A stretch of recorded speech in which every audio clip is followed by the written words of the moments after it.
Welcome back. This is Leah Santello at Krave Fitness in Millbury.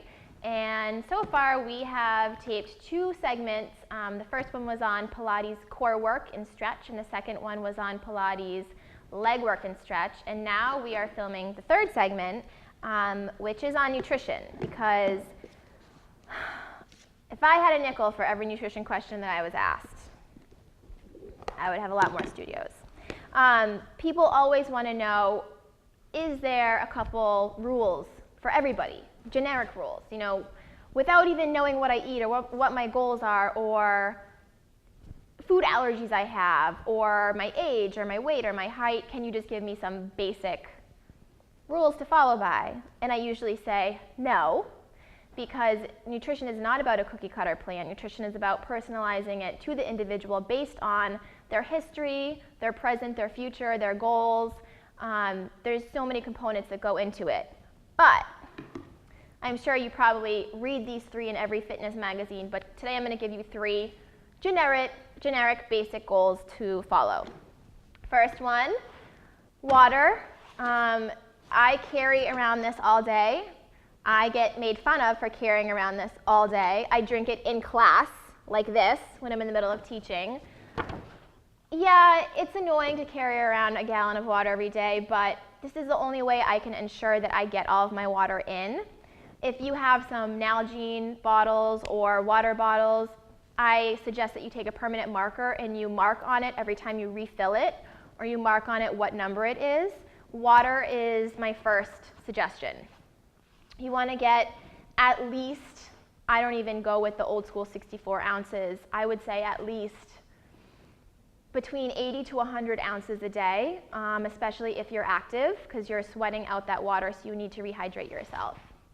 Things to make it taste better, of course, there's Crystal Light, there's a whole bunch of artificial sweeteners and fake things you can put in your water, but I like to go with some all-natural cranberry juice.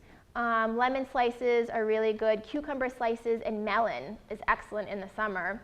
And just do 100% juice. Do maybe 4 ounces per 16-ounce water bottle that you have, and it's going to give it a little flavor. But it's not going to wreck your diet with all those calories, or wreck your stomach with all the fake sugar and chemicals. Here I have one of my meals for today. Probably looks amazing. If you just worked out, you're probably starving, because I want to actually eat this right now. This is roasted Brussels sprouts, and it's all cut out so it resembles coleslaw. Then there's mashed sweet potato and curry chicken.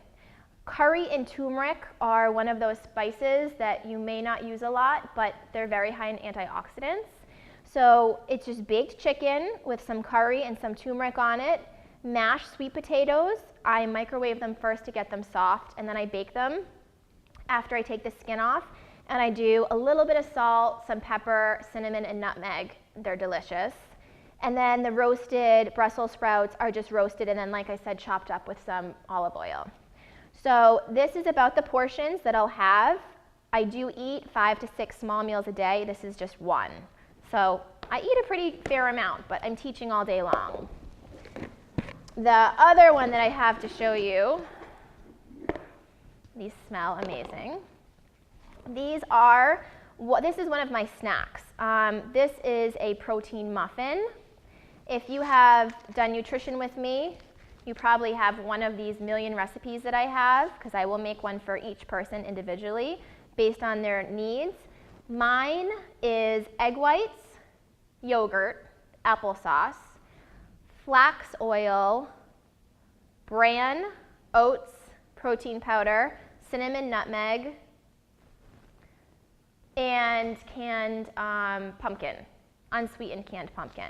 And the texture kind of resembles a bran muffin. It doesn't resemble like a Dunkin' Donuts cake muffin, but it also won't give you results like Dunkin' Donuts cake muffins give you.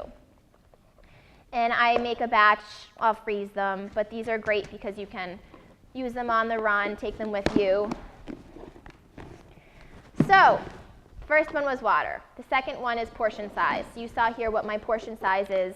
I do eat more than the most females because I'm active all day long teaching here at the studio. You want your protein, which is your chicken, to be about the size of a deck of cards or the size of your palm.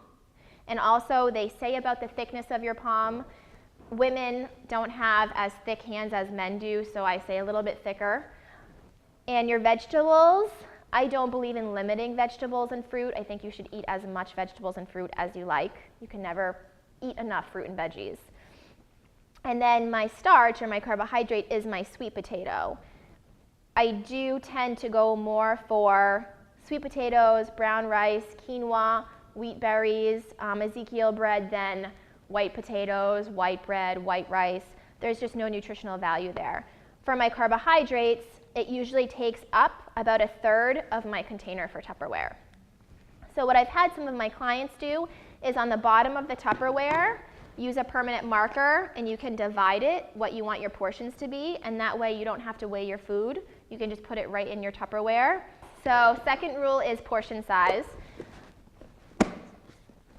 When I do nutrition consulting with my clients, sometimes when they start, before they know how I want their journals to be, they'll write turkey lasagna, but they don't write portion sizes. So I have no idea if they're having 4 sizes of turkey lasagna or a pan of turkey lasagna. Hopefully it better not be a pan, but you do really need to focus on your portion size, because even if it's healthy food, you can still eat too much. My third suggestion is to make sure you're getting at least 25 to 30 grams of fiber a day. These are high fiber because they have bran in them. You can get good fiber sources, healthy, all-natural fiber from fruits and veggies, but if you're low, you can always get like a sugar-free Metamucil. Just build up to taking a full serving of that, because it will cause a lot of bloat and some stomach issues. Now, I did mention that I have nutrition clients. I do nutrition consulting here at the studio, and one of the major things that helps them, and of course helps me, is journaling.